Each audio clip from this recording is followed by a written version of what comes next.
Hi, Genies. It's Fisher. Before we get started, just a quick thank you for getting Extreme Genes to where it is today. We're on radio stations all over America, and our podcast is growing exponentially. I'm often asked, what can I do to support Extreme Genes? Well, that's easy. Become a part of our Extreme Genes Facebook community and like our page. Share the podcast with your friends. Follow us on Twitter. And most importantly, support our sponsors through links on our website. They're the best in the business. Thanks again. Now let's get on to this week's podcast. Are you digging up the dirt on your dead? Want to find out how? Hear the latest on new family history sources and websites with interesting and fun guests and experts. Find out what other people have been learning about their ancestors. From kings to thieves, inventors to farmers, nothing that's been discovered should surprise us anymore, but it always does. Find out what we mean. Great family history stories and information are on the way now with Extreme Genes, Family History Radio, and extremegenes.com. Yeah, I don't think Mother knew about this.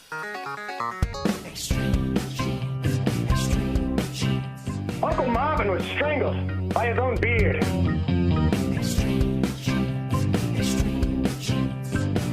Yeah, never saw it coming.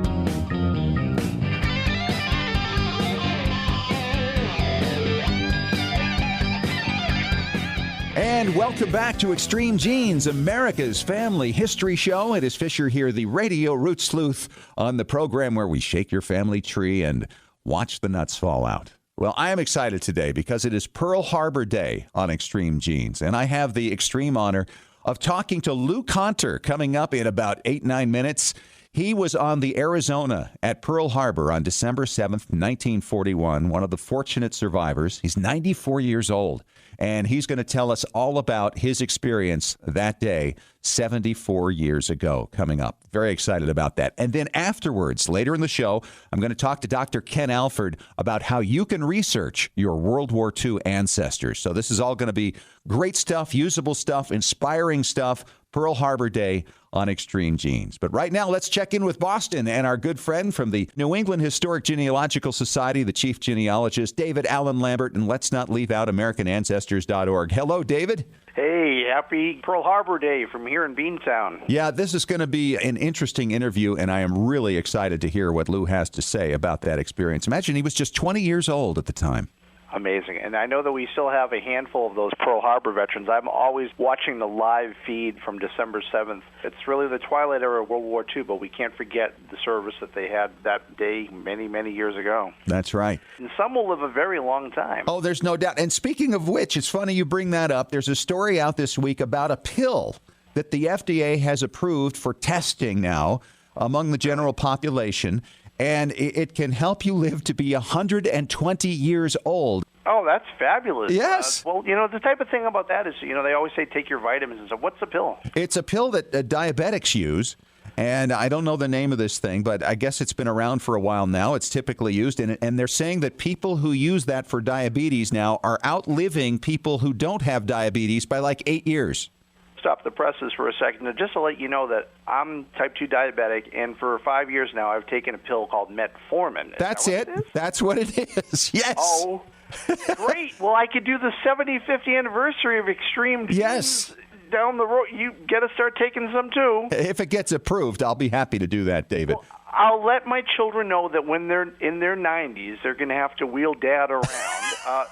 That's amazing. Well, if not, they'll prop me up in the corner. And that's kind of like my first story for Family Histoire News. I love archaeology. And, of course, everyone's heard of King Tut.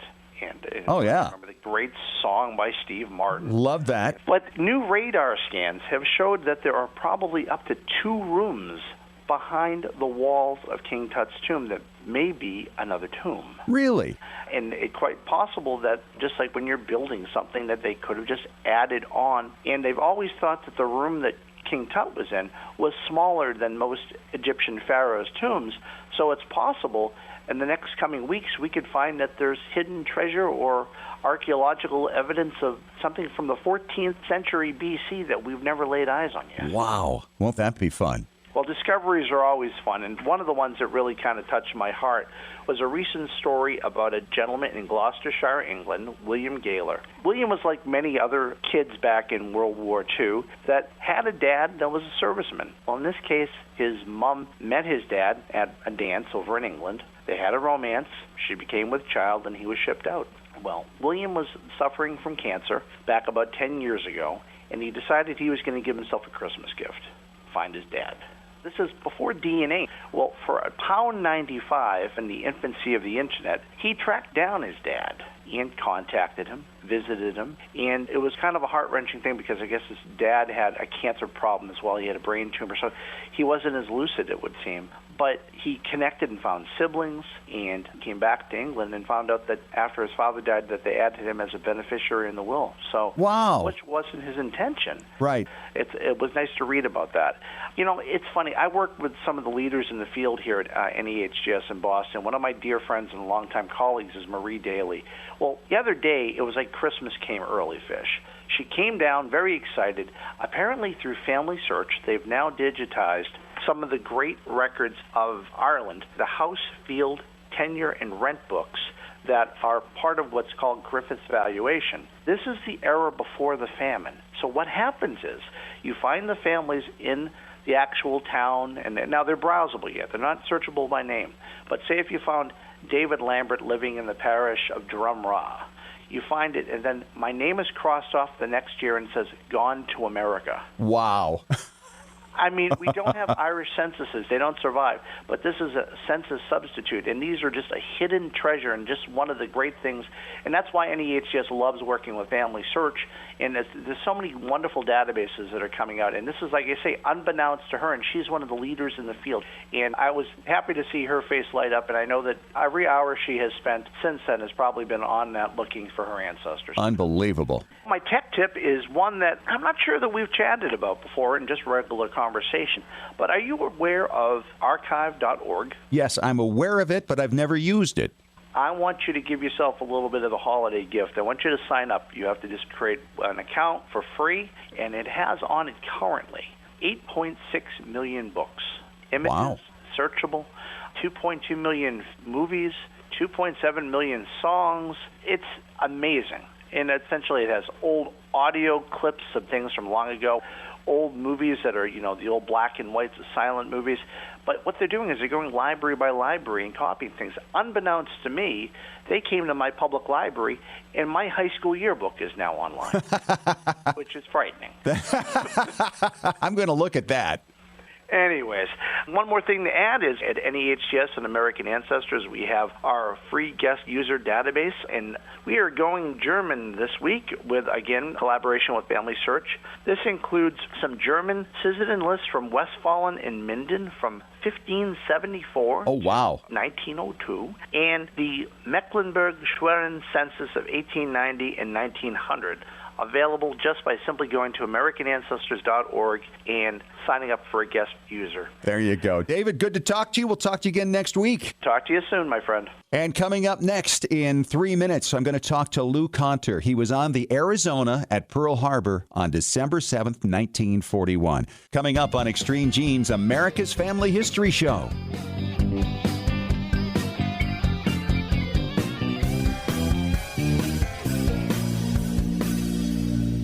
Well, Genies, my personal family history researcher who sends me new information day and night has sent me some incredible new records and newspaper stories lately.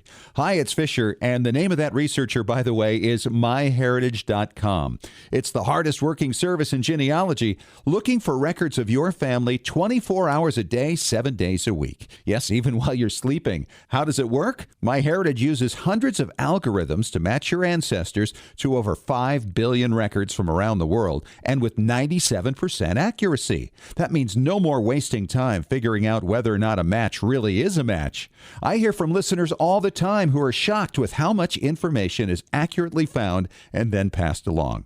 And now MyHeritage will translate your ancestors' names into English or any other language you like from foreign records. In fact, it works with over 40 languages. No one else does this. Whether you're a beginner or seasoned researcher, you need myheritage.com. Extreme Genes is sponsored in part by 23andme.com, a personalized genetic service that helps you understand what your 23 pairs of chromosomes, your DNA, say about you. 23andme.com gives you a snapshot view of your DNA with more than 60 detailed reports on your health, traits, and ancestry, plus tools to explore and compare your DNA with family and friends. 23andme.com is the first and only genetic service available directly to you that includes reports that meet FDA standards. Here's how it works. Order your DNA kit from 23andme.com. Provide your saliva sample from home and mail it back to a CLIA-certified lab. Then you'll be notified when your reports are ready online. You'll also receive ongoing reports as new genetic discoveries are made and as 23andme.com is able to clear new reports through the FDA. See why more than 1 million people are experiencing their genetics with 23andme.com. Order your DNA kit today at 23andme.com. Hey, earlier this year, I interviewed Nick Baum, the founder of Storyworth, a service that makes it easy to get to know your relatives with weekly stories. And Nick, you guys have come up with a great holiday gift and a treat for Extreme Genes listeners. Tell us about it. Thanks, Scott. We wanted to help people find a really meaningful gift for their family members. And what could be more personal than a beautiful hardcover book filled with family stories? We send your relatives weekly story prompts with questions you've never thought to ask. All they have to do is reply with a story, either by email or by phone. At the end of the year, we compile all their stories into a beautiful printed book. It's a great way to get to know your family better. In fact, I learned about some fun pranks my dad pulled when he was younger. Well, that sounds like it would be easy for even my least tech-savvy relatives. How much is it? A year's worth of stories plus a book is $79. An extra copy start at only $25. Extreme Genes fans, you get 25% off when you go to storyworth.com/extreme. That's storyworth.com/extreme.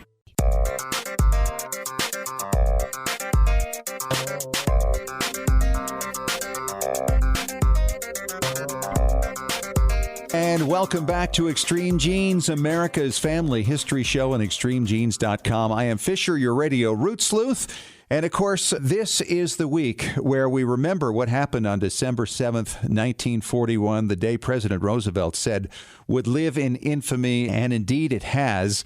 And there are still heroes among us who lived through that day, and I'm very pleased and honored to have on the phone with me right now one of those heroes, Lou Conter. And Lou is in Grass Valley, California, 94 years young. How are you, Lou?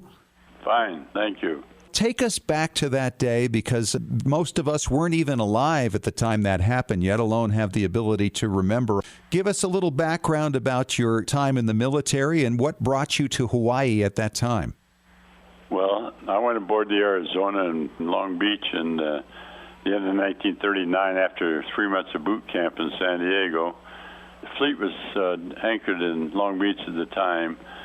I went to the 2nd Division, then mess cooking it back to the 2nd Division, and then I was transferred into the quartermaster gang for navigation training. And then on April 1st of 1940, the fleet left Long Beach and went to Honolulu, or Pearl Harbor. And then after the exercise were done, they based the fleet permanently in Pearl Harbor instead of Long Beach. And so then we operated from April 1st on. Half the fleet would go out for 10 days and then come back in. And then up to the end of 1940, we went to Bremen for overhaul for 2.5 months and came back to Honolulu in 1st of January of 1941. So you enlisted then during the time of the Depression, yes? Yeah, out of high school. A lot of people did that at that time, didn't they, because of the economic situation? Well, you know, we went in the Navy for 4 years. We got $17 a month for the first 3 months, and then $21 a month till we made seaman second class, and then $36, but we had board and room too, and had hammocks that we slept in. We had a hook in the beams in the ship, and we slept in hammocks until after we went to overhaul, and they put bunks in 4 high. And of course, a lot of the guys would rather stayed in their hammocks then. They got used to it. So you got 3 guys sleeping underneath you or something. But, wow. Did you anticipate at the time that you enlisted that you might wind up going to war during those 4 years, or was it just, hey, here's a way to make a living? Well, no, I think that there was half and half at the time in 38, 39, but then after we went to Pearl Harbor in April of 40, we all knew that we were going to go to war, but we just didn't know when. And it was just a matter of time because, we operated up and down the 180th meridian, and we couldn't cross it because we had 14-inch guns aboard the battleships. And when the Japanese came across in the northern Pacific on December the 4th with their battleships and carriers, there was really an active war on the 4th of December instead of waiting until the 7th because they crossed the 180th without permission and under silence. That was the date, December 4th, that President Roosevelt got the message from the embassy in Jakarta that the Japanese fleet had gone to sea, and they had sent the message east wind rain, which meant that Pearl Harbor was to be attacked within 72 hours. Now, what were you doing that day? December 7th, 1941. You're a young kid. You're what, 20 years old at that point? 20 years old. I was just took over quartermaster of the watch. When we were in port, we're quartermaster of the watches on the quarterdeck down by where the gangplanks are, going over to the vessel and over the Liberty boats. And when we're at sea, it's up on the bridge with the captain. Because the quartermasters do the navigation and star sights and keep the logs and things like that. So our station was between turret 3 and the mainmast. And you were on the Arizona the morning of the attack? Yes, when they first came over on the quarterdeck, we sounded general quarters, and the band was getting ready to play for colors at 5 minutes to 8. And as soon as we sounded general quarters, they went to their battle stations, and they were all killed, the same as all of my quartermaster buddies were killed.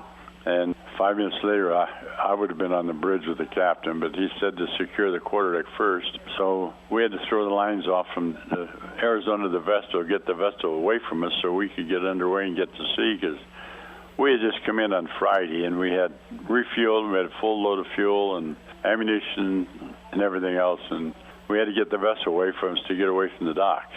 Right. And so you were on the ship at that point. Of course, it was a panicked situation. Everybody knew it was the Japanese, and like Commander Fuqua said after the raid in his official statements, that everyone on the ship performed extraordinarily well, and there was no one individual that outlasted the other one. Because we were well trained. We'd been to sea, for since April 1st, 1940, practically 2 years. And all we did at sea was train for war with Japan, right, in the Pacific. And so we were well trained, and everybody acted when they went to their stations immediately. It took us 50 years to get off of the news reports and everything that the band had played in the Battle of Bands the night before, which they did not. There were a few people of the band over there watching them, but they did not play. They were going to play the following week or week after that. And the newspaper said that they were allowed to sleep in that morning. They got killed in their bunks, and none of them were killed in their bunks. They were all at their battle stations. Everybody was at their battle station by 3 minutes to 8. We sounded general quarters at 5 minutes to 8, and it doesn't take them 2 to 3 minutes to get to their battle stations and secure all the watertight doors and everything else. And so for you that day, this attack came along. You're below deck, so you escaped harm while all your buddies were lost. We were on top of the deck, between turret 3 and 4 on the quarterdeck, and that's why everybody below deck practically got killed, except a few, and we got out of turret 4. Everybody else that survived was above decks and in turret 3 or 4. And then there were 5 men on the foremast above the bridge, the fire controlman. After the blast, the Vestal threw a line across to them, and they came down the line, and 3 of them got over to the Vestal, burned about 75% of their body, and the other 2 dropped into the water. How did you escape, Lou? Well, you never know how you escape. You're just lucky that you didn't get killed that day, too, but we were on the quarterdeck, and when Commander Fuqua got knocked out with a bomb over by turret 4, and he came through and took charge, and he was our senior officer aboard, our first lieutenant. Had people coming out of the fire, and we laid him down on the deck to save him, to get him into the motor launches to the hospital, and then water started coming up on the deck, and he said, abandoned ship. It was about 25 to 9 or something, and he said that. And the ones that survived got over the side and into Fort Island, or else they got into the motor launches. And then we got in the motor launch and picked up bodies and parts of bodies out of the water because the whole fleet was burning. And we fought the fire on the Arizona until Tuesday, and they got out, and we took a rest for 3 or 4 days, and then we started diving on the ship to try to bring up bodies. And After 5 or 6 days, we were in shallow water helmets, and Pete Uzar was our main diver, was a water tender first, and he dove in a regular suit and stayed down 4, 5, 6 hours, and we'd stay down maybe 30, 40 minutes is all in the water, shallow water helmet, with somebody pumping air in the deck. Right. But after 5 or 6 days, Pete decided it was too dangerous. We were getting the air hoses caught on the doors and everything else, and so they called it off, and we abandoned ship, and that was it. The survivors went to other ships from Base Force, went to other ships, to destroyers and everything that was able to go to sea. I went to Commander Base Force, and Captain Geiselman, who was our executive officer, was made Provost Marshal in Honolulu, because martial law was declared immediately without an environmental impact report or any other hearings, and the military took over, and Captain Geiselman was appointed Provost Marshal, and he called Pete and I in to patrol the streets and help. And anybody in Honolulu, after sunset, was restricted from going out, or before sunrise, or they get shot. Wow. And so I lasted there until first part of January. We had our orders, Johnson's in 5th Division, I had our orders to flight school November the 1st, and Captain Van Valkenburg called us down and said, we're going back to Long Beach to pick up our 1.1 December the 19th, so you go back with us and go to Pensacola from there. But we lost our orders on the Arizona December 7th, so it was about the first week in January when I was over at Hitchcock's house for dinner, and Admiral Calhoun came in and said, I thought you went to flight school, and I told him we lost our orders. And it wasn't 3 or 4 days, they pulled Johnny off a destroyer and myself, and we were on the Lurline back to San Francisco and went to Pensacola to flight school. As he was a gunner's mate, and I was a quartermaster, second class. Now, let's talk about how this has affected your life. You were 20 years old at the time. I mean, you were just a kid.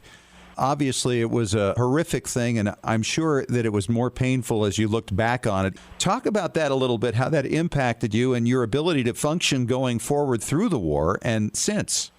Well, we handled it the way we were trained. We had hard training on site, and we handled it that way, and that's the way we had to do it. We knew we had to win the war and go, so we did what we had to do. And like Lauren Bruner was on the Arizona, and he lives in La Mirada now. He's 95, and he was one of the ones that came off the foremast and was burned over 75% of his body. They put him in the hospital until July of 42, and he was pretty well then, and they said, you're well to go back to duty, and they put him in a destroyer, and he didn't see the United States till January 1946. Don Stratton, who was on the Arizona, got burned, and he spent 2 years in the hospital, and he came out with a medical, but he's still living in Colorado Springs, too. And John Anderson is our senior petty officer aboard. He's a boatswain mate, and he's 99 now, and his twin brother was killed in the Arizona. So they have different thoughts, you know. Sure. And I've learned in survival the will to live, and you've got to be positive thinking all the time, and the will to live. He's Lou Conter. He's a veteran of World War II, survived the Arizona and being shot down over the Pacific. Sir, we thank you for your service. Thank you for your time and sharing your story with everybody, and we wish you well through your current trial with your wife's illness. Thank you very much. Wow. And coming up in 5 minutes, Dr. Ken Alford is going to join me, and we're going to teach you how to track the records of your World War II ancestors on Extreme Genes, America's Family History Show.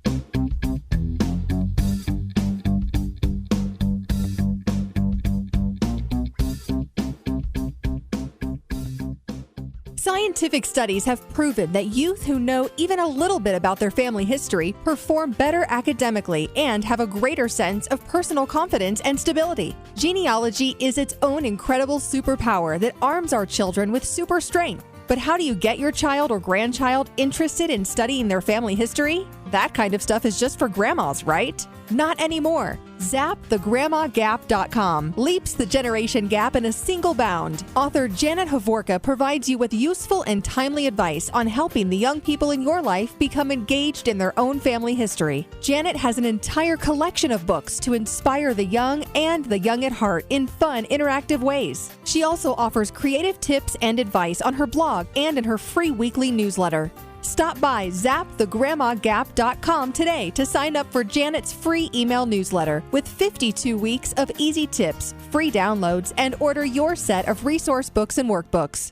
Looking for an easy way to show off your family history and share it with your family? Family Chart Masters offers beautiful custom pedigree art pieces and inexpensive family reunion draft charts in any design or size that fits your needs. With a free consultation at FamilyChartMasters.com, you can get started creating a new family masterpiece. Family Chart Masters has over 11 years of experience in creating and printing family charts. They can print any style of genealogy chart from any genealogy file and can create exactly what you're looking for. You'll work with a specialized and talented consultant whose goal is to make you happy. Decorative charts make fantastic gifts for all occasions. And with Family Chart Masters' option of ordering duplicate charts at half price along with your original purchase at full price, you can afford to give a family heirloom to each member of your family.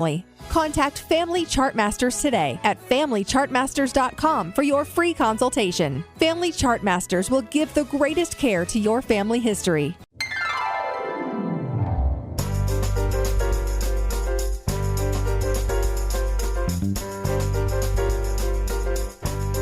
And welcome back to America's Family History Show, Extreme Genes and ExtremeGenes.com. It is Fisher here, and I got to tell you, I'm still just taking all of it in that we just heard from Lou Conter about surviving the Japanese attack on the Arizona at Pearl Harbor back on December 7th, 1941. And with that, I think it makes a lot of sense to bring on Dr. Ken Alford. He is a professor at Brigham Young University in Provo, Utah, to talk about researching your World War II ancestors. So many of them, I think now, Ken, are gone, more than are still with us. Where do we start if we want to research our World War II ancestor? The great news is World War II was documented from beginning to end. And so listeners that have ancestors and relatives that fought in World War II are bound to find something. Unlike other wars, this is probably the best documented war we've got, and everything is available is the good news.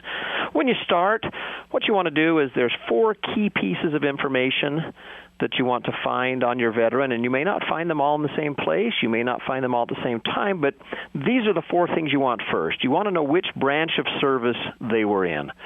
Second is you want to find out generally their periods of service. And you want to find out where they served. You know, were they in the Pacific? Did they stay stateside? Did they go into Europe? Were they in North Africa? And then fourth, you want to know, how did they serve? What was their rank? Were they enlisted, non-commissioned officer, some kind of sergeant? Or did they serve as a warrant officer or even as a commissioned officer? Because it turns out the higher the rank, the more records you're going to find. Is just kind of the relationship. That makes sense, sure. Then once you do that, a lot of people think that military records are just kind of, all homogenous. But there are many different kinds of records. And interestingly, especially for World War II, there are military records for people that didn't serve in the military. And I know that sounds a little bit weird, but actually what happened is it was a period of the draft in which the draft was extended very broadly. So most male ancestors will have some kind of draft registration record. And that's the first category of these records. They're called pre-service records. Okay. They're records created by the government, and the people may or may not serve. And so draft registration records, for example, my grandfather never served in World War II. He was too old, and they didn't take the draft that high, but he was in the age group where they had to register. So we've got his registration records, and they contain a wealth of information. I mean, including eye color, hair color, and height. Right. And so they're just wonderful records. The other kind of pre-service records are the documents that actually turn someone from a civilian into a soldier or a sailor or a Marine. They're enlistment documents for non-commissioned officers and enlisted, and they are commissioning documents for the officers because there are many different commissioning sources such as ROTC, Officer Candidate School, direct commissions, and so on. So those are all kind of pre-service records. The second category of records is what are called service records. And as the name implies, these are records that are generated while the people are on active duty. And there can be just a host of records, depending on how long they served, where they served, if they received awards, the orders that transferred them. And eventually, if there's discharge papers or if they were captured, all of those kinds of records are kept by the government because they're all official. That's exciting, though, to know that that's out there. The third category of records is, as you would expect, if there's a pre-service, there's going to be post-service. Post-service records contain things like killed in action records or a separation or discharge, because no matter when you serve or how long you serve, at some point you will leave the service, either through death or through some kind of separation or discharge. The government documents that in forms. Everyone that also served gets something called a Form DD-214, and that DD-214 is a record of your military service. It's family history gold, because what it has in just 2 pages is a summary of the entire service of that service member. If you only get one document from a family member who served in World War II, you want to search for that DD-214. Oh, that's good to know. Another great piece of documentation, and it's not going to be nearly as concise, are pension papers. Yes. Because when you receive a check from the government, they're going to require a huge amount of documentation. And you can also find things in pension papers like vital record information, complete spelling of names, military units, description of service, including campaigns and battles and awards, their physical description, a description of their health, where they lived, who their heirs are. I mean, it's just wonderful. And that really applies to most wars of the United States. Yes. The pension records are fabulous. It does indeed. So where do you look for this information? You know what you want, and you're just not sure where Grandpa served. I would recommend that listeners simply start with the obvious choices of Ancestry.com and Fold3.com. They have digitized a lot of government records, and that's the one shop where they will find more in the quickest amount of time than any of these other websites I'm going to give you. And so start there. Next, I would actually do a search for your local newspapers. If you know where Grandpa or Great-Grandpa lived and went into the service from, there was probably a newspaper article generated at the time. And so many of them are digitized now on places like MyHeritage, newspapers.com, genealogybank.com, also chronicling America through the Library of Congress. Absolutely. And many states have taken the bull by the horns and have digitized state newspapers. For example, for listeners that live in the state of Utah, there's a website called Utah Digital Newspapers that has many, many newspaper archives, and they're just wonderful, and they're all free. The federal government, as you would expect, since they collect all this stuff, has started making it available. It's not all digital yet, but much of it is. Let me just give your listeners some of these websites and places that I would send them to for the next round. After you've found everything you can find at Ancestry and Fold3, then go to the federal sources. I would go first to the National Archives. Right. If you go to their website, it's just archives.gov, and they have a huge wealth of information. Much of it is digitized. You can obtain these microfiche and microfilm through genealogical centers across the nation. And if you're in Washington, D.C., I highly recommend a visit to the National Archives. It's free, but you can actually hold your grandfather's records in many cases in your hand. Wow. And then you can make a copy of them there. And that's just something fun. And that's a thrill in itself, isn't it? It is a huge thrill. The next thing I would recommend is to check the National Personnel Records Center, the NPRC, at St. Louis. And you can actually find it through a link off of the National Archives website. Now, the good news is if your ancestors' records are there, you will receive a folder, and there are small charges that apply, but I have seen some of these that are 2 and 3 inches thick of just genealogical gold.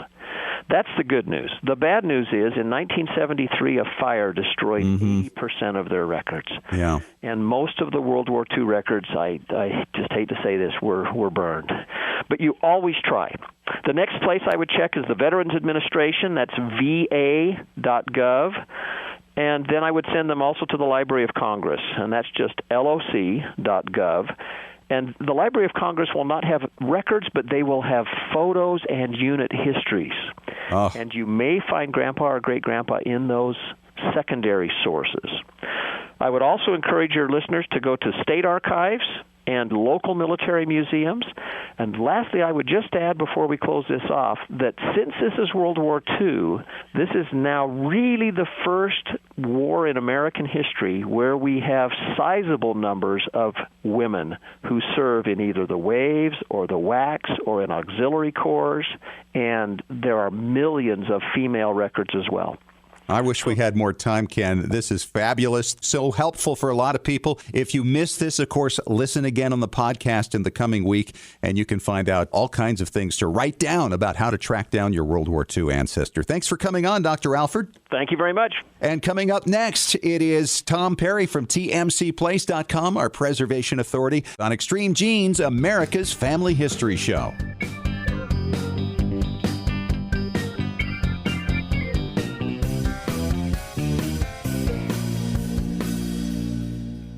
Hey, earlier this year, I interviewed Nick Baum, the founder of Storyworth, a service that makes it easy to get to know your relatives with weekly stories. And Nick, you guys have come up with a great holiday gift and a treat for Extreme Genes listeners. Tell us about it. Thanks, Scott. We wanted to help people find a really meaningful gift for their family members. And what could be more personal than a beautiful hardcover book filled with family stories? We send your relatives weekly story prompts with questions you've never thought to ask. All they have to do is reply with a story, either by email or by phone. At the end of the year, we compile all their stories into a beautiful printed book. It's a great way to get to know your family better. In fact, I learned about some fun pranks my dad pulled when he was younger. Well, that sounds like it would be easy for even my least tech-savvy relatives. How much is it? A year's worth of stories plus a book is $79. An extra copy start at only $25. Extreme Genes fans, you get 25% off when you go to storyworth.com/extreme. That's storyworth.com/extreme.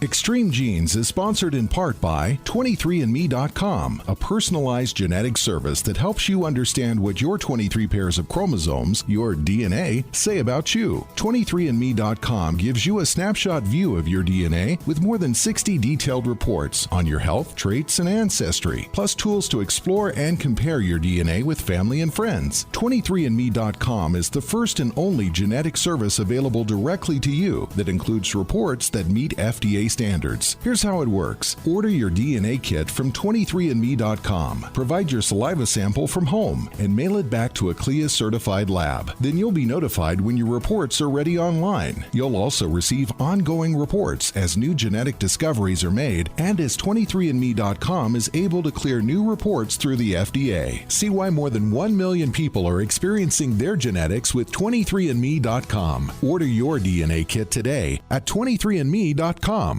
Here it comes, the 6th Annual Roots Tech Conference in Salt Lake City, Utah, February 3rd through 6, 2016, at the Salt Palace Convention Center. The conference, hosted by Family Search International, is the largest family history and technology conference in the world. This year's theme will be celebrating families across generations. It's the perfect place to be inspired to discover, preserve, and share family connections and stories across generations, past, present, and future. At Roots Tech, you'll find some 200 engaging classes with experts from all over the world. Enjoy daily sessions with well-known keynote speakers and learn all about the new tools available to help you in your journey in the massive exhibition hall. Passes start at $29. For more information and to register, visit rootstech.org. Hope to see you February 3rd through 6 in Salt Lake City, Utah.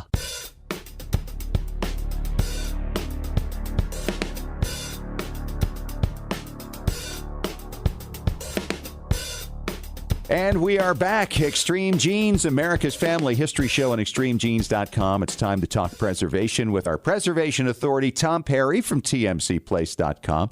And Tom, we were talking just very recently about using the cloud as the place not only to store your digitized films and videos, but also to edit them from right there. So my question to you is, I have the old hard drives of the old home movies from back in the 1950s and 60s, but they're in an AVI form because I have a PC. Do I need to transfer those into MP4 format in order to edit them, or leave them just as they are? One thing that's really important to understand is the difference between your AVIs, which you have because you're a PC, the MOVs, which most Mac people use, and then your MP4s, which are cross-platform that anybody can edit from. Right. So the answer to your question is yes and no. Okay. Yes, you're fine. You don't need to do anything with the MP4s. No, don't leave them as AVIs. Make MP4s also, because now you can put them up in the cloud. You have your wheel, and it has a hub in the middle, which is your cloud on Lightjar or Dropbox, wherever you want it, and just take all your items, your MP4s, put them up there. And the neat thing about the MP4s that I like is they're small, but they're good quality. So any good program like Power Director, Final Cuts Pro, there's a lot of programs out there that will let you take your AVIs, your MOVs, your XYZs, and turn them into MP4s. And so once they're in MP4s, anybody in your family can edit. Right. If they're Mac, PC, they're not saying, oh, hey, it's the problem editing. These files are so big. I hate your AVIs. Whereas MP4s are the same whether you're a PC or a Mac. But if you're the only one using it, and you're using a PC, then it wouldn't make any sense at all to change it to an MP4. Oh, no. If you're on an island and you're an only child and nobody else is interested in any stuff you have, then yeah, stay with your AVIs or your MOVs and just do your own thing. However, the biggest thing is getting this stuff spread out. Sometimes people just get so confused with all the different things going on, they don't know where to start. Now that everything's getting down to something as simple as an MP4, it's easier for people to access. You say, hey, I have these MP4s, and there's some pictures of, your daughter's birthday that happen to be on mom and dad's film. And so they can go and click immediately and play the MP4 on their tablet, on their smartphone, anywhere. It's universal. It's universal. It's quick. And then they're going to get excited and say, hey, this is really cool. I wonder if I can put these things together. And then they see how easy the MP4s are to edit. And they'll go in there on Lightjar, whoever you use, and do the editing and say, hey, this is kind of fun. And once they get bit by the bug, they'll really get into it. And the younger and younger these kids are, we have kids that are in kindergarten that are accessing now MP4s and AVIs and MOVs and doing editing, and the work they're doing without any training is really mind-boggling. And the neat thing is, we mentioned, I guess it's probably been a couple months ago when Apple released its new, I guess it's called the iPad Pro, the big one. There's some special software for that Adobe has developed for drawing and editing and taking all these MP4s or whatever you have and doing cool things with them. And these younger kids for Christmas, which is right around the corner, are going to be getting a lot of new computers and getting new iPads. And they're going to be able to take this stuff and start editing it. And when you're watching over their shoulder, seeing what these kids can do, it's amazing. It's like they've got these manuals already programmed right into their brain from birth. They already know what things look good, how concepts work. We've talked about the rule of thirds when you're shooting so your videos look more pleasing. These kids are shooting stuff that looks so good, it's like they've already had the training.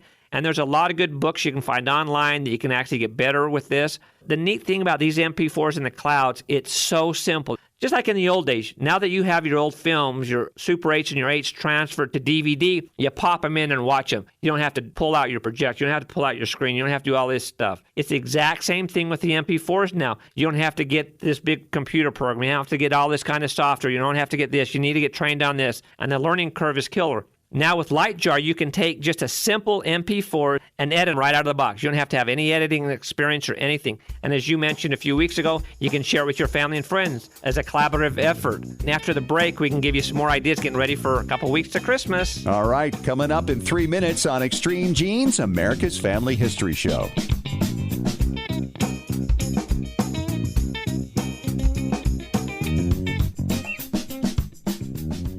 Looking for an easy way to show off your family history and share it with your family? Family Chartmasters offers beautiful custom pedigree art pieces and inexpensive family reunion draft charts in any design or size that fits your needs. With a free consultation at FamilyChartmasters.com, you can get started creating a new family masterpiece. Family Chartmasters has over 11 years of experience in creating and printing family charts. They can print any style genealogy chart from any genealogy file and can create exactly what you're looking for. You'll work with a specialized and talented consultant whose goal is to make you happy. Decorative charts make fantastic gifts for all occasions. And with Family Chartmasters' option of ordering duplicate charts at half price along with your original purchase at full price, you can afford to give a family heirloom to each member of your family. Contact Family Chartmasters today at FamilyChartmasters.com for your free consultation. Family Chartmasters will give the greatest care to your family history.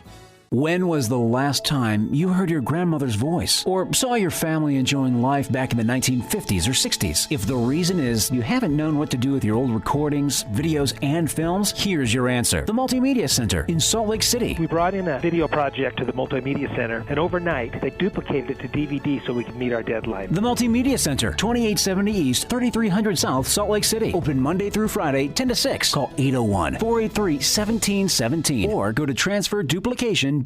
Scientific studies have proven that youth who know even a little bit about their family history perform better academically and have a greater sense of personal confidence and stability. Genealogy is its own incredible superpower that arms our children with super strength. But how do you get your child or grandchild interested in studying their family history? That kind of stuff is just for grandmas, right? Not anymore. ZapTheGrandmaGap.com leaps the generation gap in a single bound. Author Janet Hovorka provides you with useful and timely advice on helping the young people in your life become engaged in their own family history. Janet has an entire collection of books to inspire the young and the young at heart in fun, interactive ways. She also offers creative tips and advice on her blog and in her free weekly newsletter.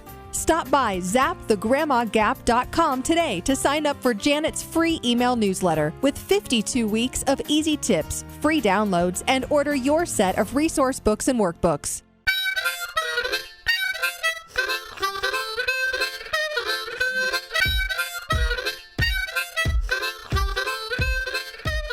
And we're back for the final segment of Extreme Genes, America's Family History Show on ExtremeGenes.com. Fisher here with Tom Perry from TMCPlace.com. He's our preservation authority, and we're talking about the compatibility of all the platforms now.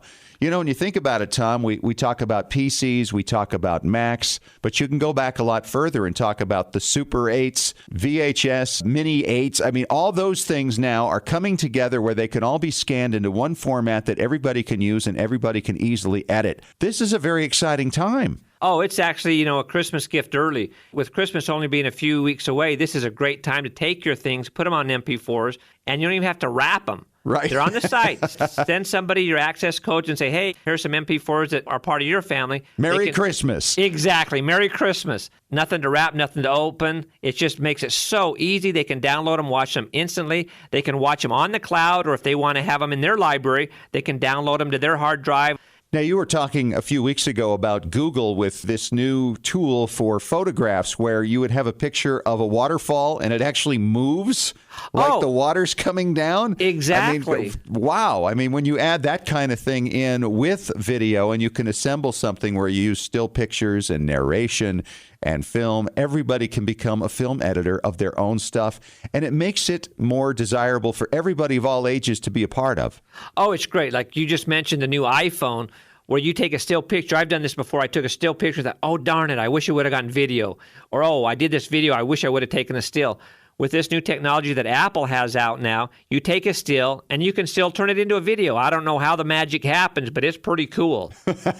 And that's another neat thing about the MP4s again. When you're editing them on Lightjar, you can take the videos, you can take the slides you've had scanned, you can take the old photographs that have been torn that you've restored in Photoshop and put them all together and make something that's really, really fun, that's really, really cool.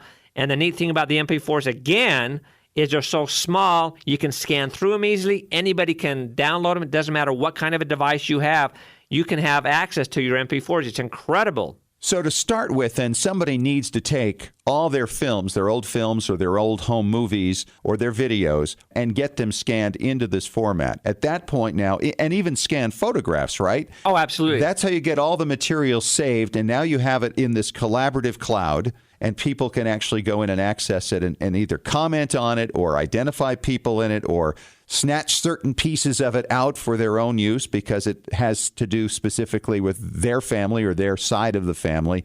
But getting started is the key thing here. And you need to move on it because the biggest problem you're going to run into with your old slides, your film, anything, if you hold it up to a light, you can see through it. Those things are fading. They're fading even if they've been in a dark, cool place the whole time, just because of how they were developed, whether Mom, Pa did it, whether Kodak did it, whoever did it, is going to affect how fast they start going away. Start now. It's a good Christmas gift. If you have no idea what to get your family for Christmas, get them a gift certificate to your local transfer facility, and then they can say, okay, hey, I've got this $100. I need to use it now. Let's go take our VHS or our DVDs or whatever we need to do to get them all compiled into MP4s so we can start enjoying it so the family can have it, we'll have access to it, and it's easy and quick to do for Christmas. You know, the bottom line is if you're afraid of this technology and what it takes to learn how to edit and put these things together, you should be far more afraid of letting your videos and old home movies fading out and being lost forever.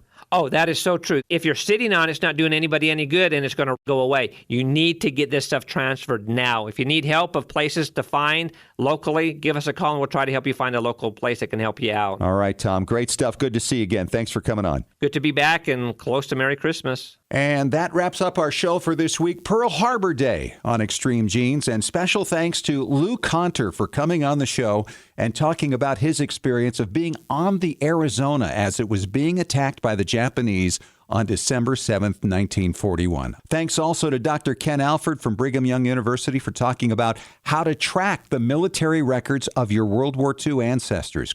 Talk to you again next week. Take care. And remember, as far as everyone knows, we're a nice, normal family.